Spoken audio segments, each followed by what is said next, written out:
यो बदाम मकै चामल चना भटमास यो चाहिँ घिउ मकै यसको सबै मिक्स गरेर अब यसलाई चाहिँ सातो बनाउँदैछु अब म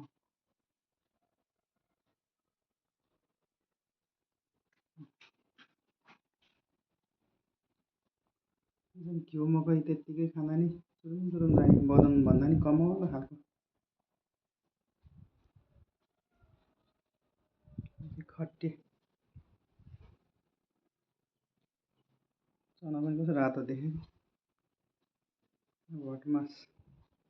सबै भुटेर ठिक पारेँ अब यसलाई चाहिँ पिसेर सातो बनाउने